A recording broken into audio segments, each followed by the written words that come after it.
O jeigu pasakyčiau, kad yra vieta, kur kiekvienas posūkis primena pasaką, sveiki atvykę į pačias gražiausias Šveicarijos vietas.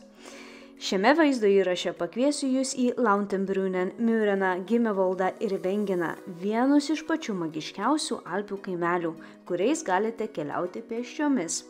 Pasidalinsiu įsimintiniausiomis akimirkomis, paslėptais kampeliais ir patarimais, kaip kuo geriau išnaudoti savo laiką. Pradėkime kelionę Lautenbrunnene, slėnyje su 72 kriokliais. Kai atvykome į šį mažą kaimelį, buvo jau 4 valanda vakaro, bet net lietui lyjant gatvėse vaikščiojo daug žmonių, kaip matote iš video. Įsivaizduokite, kiek čia būna žmonių saulėtą dieną. Šiandien taip pat apsistosime viešbutyje Silberhorn, viename žinomiausių Lautenbrunnen viešbučių. Pirmiausia, reikia nueiti į registratūrą ir užsiregistruoti. Ten gausite kortelę prieigai prie stovėjimo aikštelės, tiesiog pridėkite ją prie barjero ir jis pakils. Iš ten taip pat pateksite ir į kambarius. Silberhornas yra tradicinis šveicariškas viešbutis su šiuolaikiškais patogumais. Čia yra liftas, tad net su lagaminais lengva pasiekti kambarį. Viešbutis garsėja savo restoranu, kuriame patiekiami sotūs šveicariški patiekalai, o rytai čia laukia gardus pusryčių bufetas. Mūsų kambarys buvo jaukus mansardinis. Čia naktį girdėjome lietaus lašus, galėjome išeiti į balkoną ir grožėtis kalnų panoramą. Viduje vonia ir dušas buvo švarūs, lovos labai patogios, o kambaryje visada buvo šilta. Būtent to reikia po ilgo pasivaikščiojimo lietuje. Įdomu tai ir iš tikrųjų labai mus nustebino. Jeigu restorane norite pasidalyti vienu patiekalu, jie ima papildomus 5 šveicarijos frankus už papildomą lėkštę. Šiek tiek neįprasta, bet verta žinoti prieš užsisakant ką nors. Silberhorn viešbučio vieta tiesiog ideali, vos kelios minutės pėsčiomis žemyn rasite kooperatyvą, o šalia jo geležinkelio stotis ir keltuvas, dar vadinamas gondola. Nesvarbu, ar planuojate žygį, kelionę į Jungfrau ar tiesiog tyrinėjate slėnį, viskas labai lengvai pasiekiama. Tikrai nemėgstame švaistyti laiko, tad tą pačią dieną išėjome pamatyti vieno garsiausių Lautenbrunnen objektų – Staubach krioklio. Jis krenta beveik 300 metrų nuo uolų virš kaimelio ir yra vienas aukščiausių laisvai krentančių krioklių Europoje. Jis toks ikoniškas, kad šimtmečius įkvėpė poetus ir keliautojus.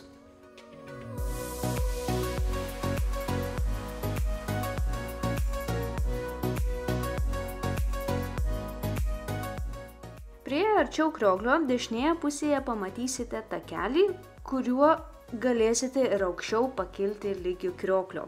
Takas veda į uoloje iškastą tunelį, viduje gana tamsu, apšvietimo tikrai nėra, tad labai praverčia telefono prožektorius. Žemė gali būti šlapia ir slidoka, tad tikrai eikite atsargiai.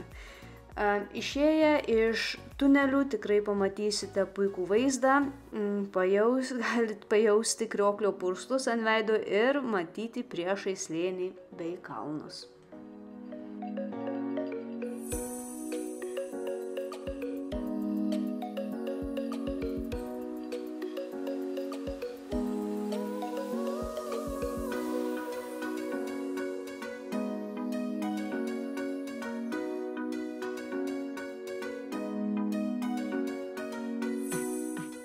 Aplankę krioklį, užsukome į Horner Pub, mėgstamą vietinių ir keliautojų barą.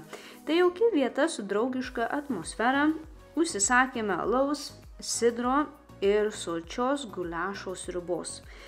Sidras Šveicarijoje stebėtinai skanus, gaivus ir lengvas, tačiau įdomu tai, kad ieškojau parduotuvėse ir niekur negalėjau kažko panašaus rasti ir nusipirkti. Sekančią dieną vėlgi nepasisekė su oru, lijo kaip reikiant. Tad likome netoli Lautenbrunnen ir išėjome pėsčiomis tyrinėti apylinkės. Iš viešbučio perėjome tiltą per upę ir sekėme taką kitoje slėnio pusėje.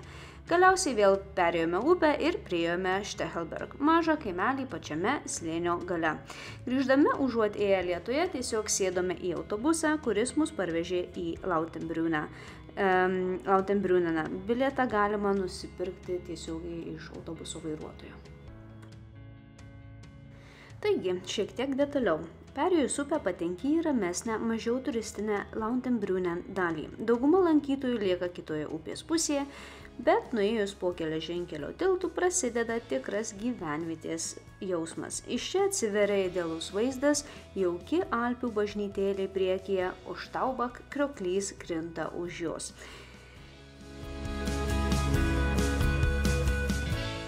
Nuo bažnyčios keliavome toliau iki pat kelio pabaigos. Priėję prie upės radome keletą mažų tiltelių, vandens raunumas tikrai neįtikėtinas. Daugumai nepatinka vaikščioti lietingą dieną, tačiau manau, kad tai tik sustiprina gamtos įspūdį, žaluma atrodo dar ryškesnė, o visa atmosfera tampa tiesiog paslaptinga.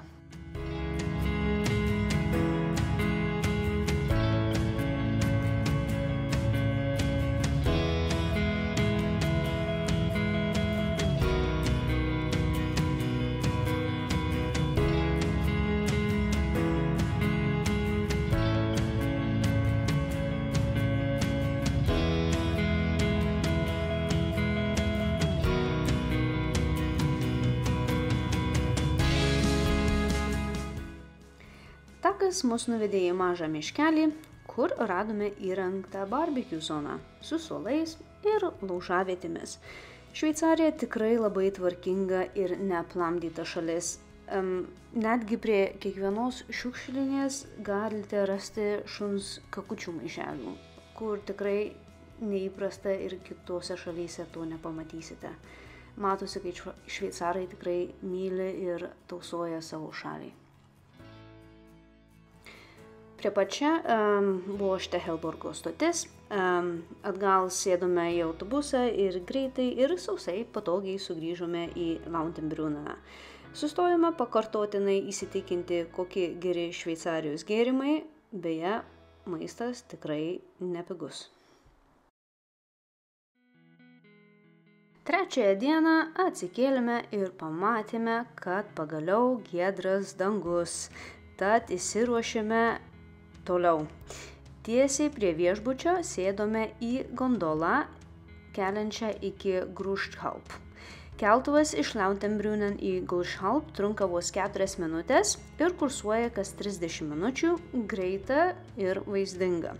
Grušhalp perėjome į kalnų traukinuką, kuris dar 14 minučių vežė iki Miureno.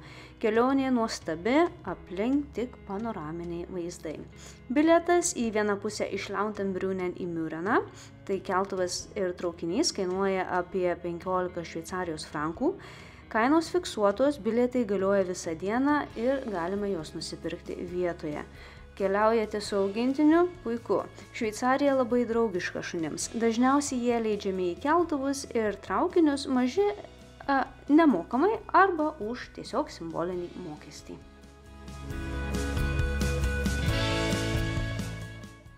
Kadangi atvykome ganėtinai anksti ryte, gatvės buvo tuščios, parduotuvės ir kavinės dar nedirbo. Niekur nenuklysite, išėję iš traukinio į kairę ir tiesiai pasivaikščiodami pasieksite kitą keltuvą, kuris veda žemyn į Stechelberg arba aukštyn į garsųjį Schildhorną su besisukančiu restoranu ir James Bondo istorija. Mes nusprendėme eiti pėsčiomis, toliau tęsime tą patį taką link kalno, vaizdai čia atsiveria tikrai nerealūs.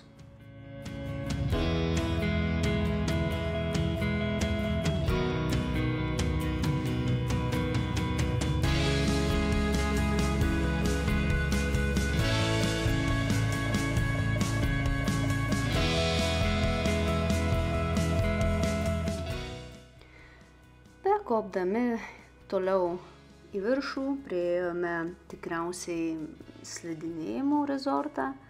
Čia radome ženklą rodantį žemyn link Gimmelwald. Miško takelis buvo tikrai superinis, buvo ramu, jokių turistų, tiesiog apsupti kalnų, oro ir nerealių vaizdų.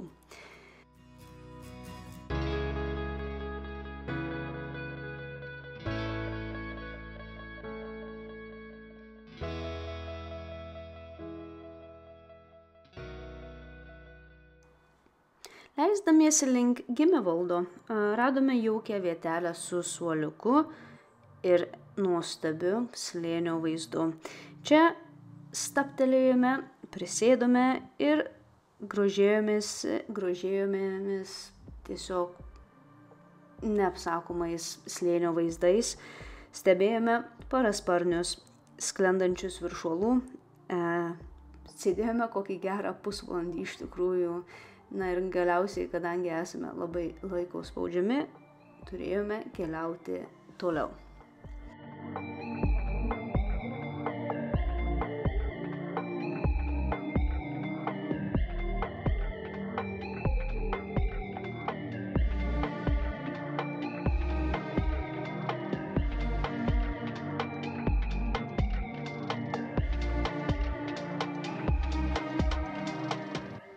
Gimmelwaldas vienas autentiškiausių Alpių kaimelių. Vėlgi jame nėra jokių mašinų, jokių transporto priemonių. Šiame miestelėje, kaimelyje, užsukome į garsųjį Honesty Shop parduotuvėlę be personalo. Imi ką nori ir palieki pinigus dėžutėje. Paprasta ir nuoširdu.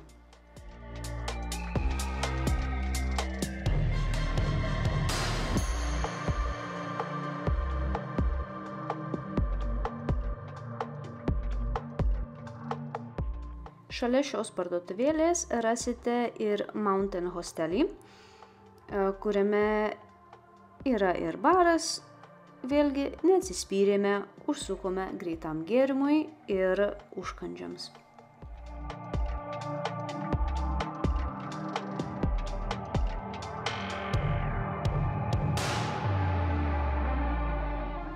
Iš Gimmelwaldo į Stachelberg galima vėlgi nusileisti pėsčiomis. Kadangi laiko nėra, leidomės gondolą. Blemba statumas, koks buvo, tai šakės. Nusileidę į Stachelberg pėsčiomis, nes oras tikrai buvo geras, sugrįžome į savo viešbutį. Visa šitai nuo Stachelberg iki Lautenbrunnen mūsų viešbučio kažkur valandą su trupučiu išeina kelionė.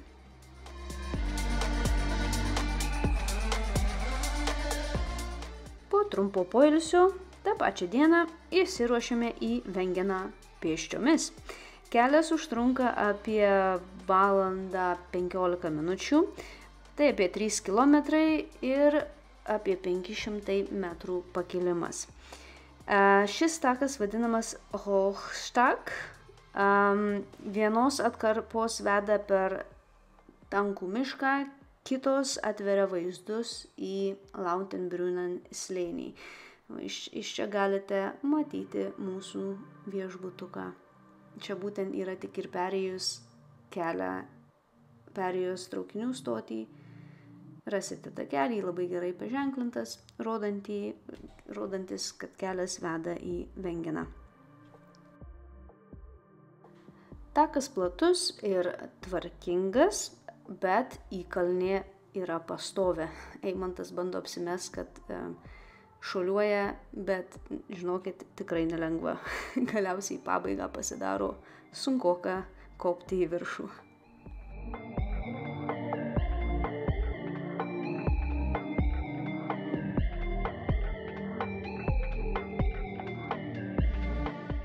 Pagaliau pasiekėme Wengeną ir tikrai nustebome. Miestelis pilnas žmonių, kavinės, parduotuvės atidarytos, atmosfera buvo tikrai labai gyva. Vengenas garsėja gatvėmis be automobilių, tradiciniais mediniais nameliais ir vaizdais į Jungfrau regioną.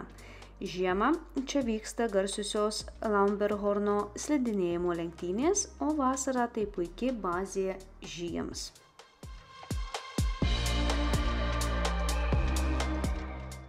Tikriausiai klausite, kodėl miestelis garsėja, kad yra be mašinų, bet yra mašinos. Manau, kad tikriausiai vietiniams tiesiog leidžiama jomis naudotis, bet šiaip kaip turistas tu tikrai negali pasiekti šios vietos su mašina.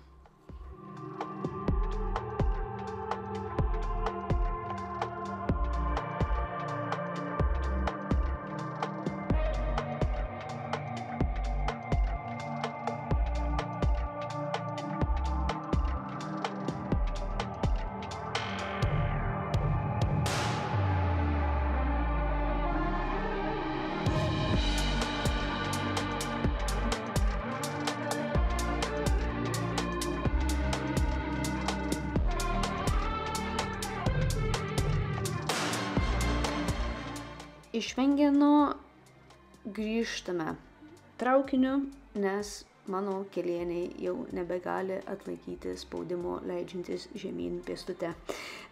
Jeigu imsite traukinį, sėskite kairėje pusėje. Mes atsisėdome dešinėje, taigi ir matome va tokius vaizdus. Na, o kairėje pusėje atsiveria visas slėnio vaizdas.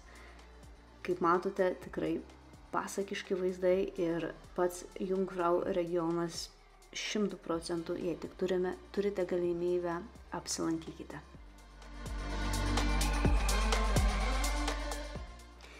Taigi, tai buvo tik pirmosios 3 mūsų kelionės dienos Lautenbrunnen slėnyje.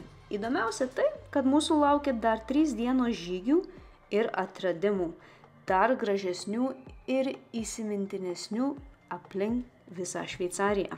Tad sekite mūsų puslapį, kad nepraleistumėte kitų šios kelionės epizodų. Ačiū ir iki greito.